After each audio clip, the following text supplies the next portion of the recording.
Hello les Coding Queens, aujourd'hui on apprend un outil magique du CSS, le Grid Layout. Tu veux créer une page bien structurée, responsive et facile à maintenir? Grid c'est ton nouvel meilleur allié et je vais te montrer pourquoi, comment et surtout que toi aussi tu peux le faire. Moi c'est Gray, maman solo de 3 enfants et développeuse web reconvertie. Allez, c'est parti. Un grid layout, c'est quoi? C'est comme une grille invisible que tu poses sur ta page. Elle te permet de disposer tes éléments en ligne et en colonne. C'est un peu comme un tableau, mais bien plus puissant. Grâce à Grid, tu vas pouvoir créer des mises en page harmonieuses et professionnelles, aligner précisément tous tes éléments et t'adapter aux différents écrans sans avoir à tout recoder.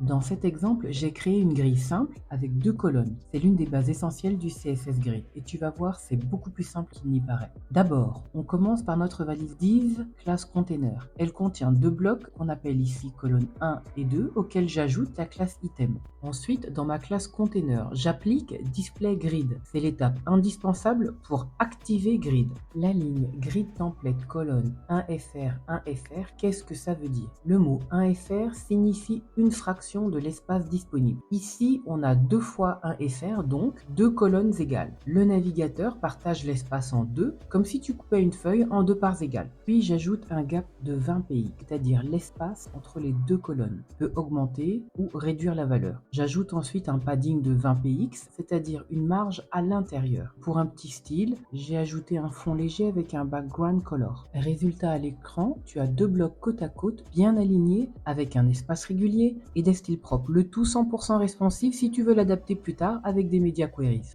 Maintenant que tu as vu à quoi ressemble une grille à 2 colonnes, on va prendre un moment pour bien comprendre la propriété Grid Template Columns. Cette propriété est la clé du positionnement horizontal en CSS Grid. Elle te permet de définir combien de colonnes tu veux dans ta grille et quelle largeur chacune doit occuper. Et l'avantage, tu as plusieurs manières de le faire selon ce que tu veux obtenir. Dans notre exemple 1, la première colonne fait 200 pixels de large, la deuxième 100 pixels. C'est du sur-mesure, parfait quand tu veux une zone de navigation fixe à gauche et un petit encart à droite. Mais attention, les largeurs fixes ne s'adaptent pas bien aux petits écrans.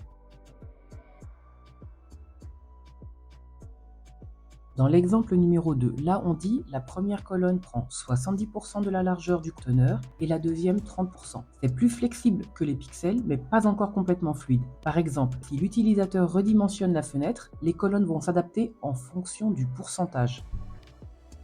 Dans l'exemple 3, on a 2 colonnes de 1fr. Chaque colonne prendra une part égale de l'espace disponible. Si ton container fait par exemple 800 px de large, chaque colonne fera 400 px. Tu agrandis la page, les colonnes grandissent aussi. C'est parfaitement responsive. Dans l'exemple 4, on dit la première colonne prend 2 parts, la deuxième une. Ça veut dire que la première colonne fera 2 fois la largeur de la seconde. Encore une fois, ça s'adapte automatiquement à la taille de l'écran. Dans l'exemple 5, repeat est un raccourci très pratique. Ici, on demande 3 colonnes égales. On peut aussi écrire de cette façon en utilisant des pixels. Ici, on crée 4 colonnes de 200 pixels chacune. Dans l'exemple 6, AutoFit et MinMax, c'est le combo magique pour le responsive. Alors décomposons ça. Avec AutoFit, CSS va essayer de mettre autant de colonnes que possible dans l'espace disponible. Avec MinMax 200px 1fr, chaque colonne fera au moins 200 pixels et au maximum une part de l'espace disponible. Résultat, la grille s'adapte intelligemment à la taille de l'écran sans casser ton design. Pour résumer, tu veux du fixe, utilise pixel. Tu veux du flexible, utilise pourcentage. Tu veux du vrai responsive moderne, utilise fr et minmax. Et pour les grilles plus longues, repeat te simplifie la vie. Avec cette seule propriété, tu peux déjà construire des dizaines de layouts différents. Maintenant qu'on maîtrise les colonnes, voyons comment ajouter des lignes dans notre grille et surtout aligner les éléments à l'intérieur des cellules. Une des grandes forces de CSS Grid, c'est qu'il est bidimensionnel, c'est-à-dire qu'il te permet de travailler en colonne et en ligne. Dans l'exemple ci-dessous, on a une grille de 2 colonnes et 2 lignes. Les colonnes font chacune un FR, donc elles partagent l'espace disponible. Les lignes font respectivement 150 px de hauteur pour la première et 150 px de hauteur pour la deuxième ligne. Et si je veux que toutes les lignes aient la même taille, je peux écrire par exemple repeat 2 100 px, c'est-à-dire je veux 2 lignes de 100 px chacune. Ensuite, parlons d'alignement des éléments dans la grille. Tu as deux propriétés principales. Justify Items pour l'alignement horizontal dans chaque cellule et Align Items pour l'alignement vertical dans chaque cellule. Reprenons l'exemple. Ici, chaque élément de la grille sera centré horizontalement grâce à Justify Items Center et centré verticalement grâce à Align Item Center. Résultat, chaque élément est parfaitement centré dans sa case, peu importe sa taille. Tu peux bien sûr utiliser d'autres valeurs comme Start, Center, End, Stretch étant la valeur par défaut. Et si tu veux gérer chaque élément individuellement, tu peux le faire avec Justify ou bien Align Self. Ces deux-là sont comme des overrides de Justify Items et Align Items, mais juste pour un élément spécifique.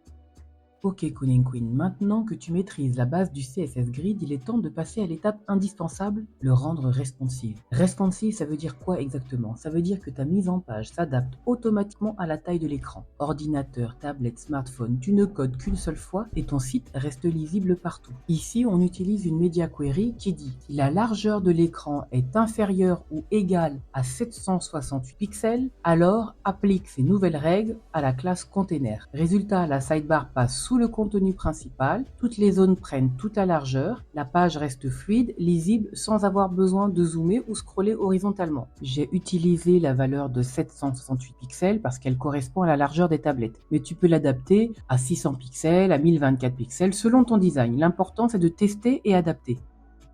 Et c'est parti pour notre mini-projet pratique de la semaine. On va construire ensemble une page de présentation moderne type portfolio avec 4 zones principales. Un header en haut, une sidebar à gauche, une zone de contenu principale et un footer en bas. On va utiliser pour cela la magie de Grid Template Areas pour nommer nos zones comme dans un plan d'architecte. Et tout ça en quelques lignes de code. Et le bonus, tout est responsive. Si l'écran devient trop petit, les éléments se réorganisent automatiquement. Tu retrouveras le code du projet sur ma page GitHub dans la description. Encore une fois, même si ce n'est pas du direct, je t'invite à recoder ce mini-projet. En t'entraînant régulièrement, tu construis pas à pas des bases solides et tu gagnes confiance en toi à chaque ligne de code. Allez, pour terminer, je vous propose un petit quiz pour valider vos acquis et renforcer votre mémorisation. C'est parti!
Tu retrouveras tous les extraits de code dans la description. En attendant, like, commente et abonne-toi.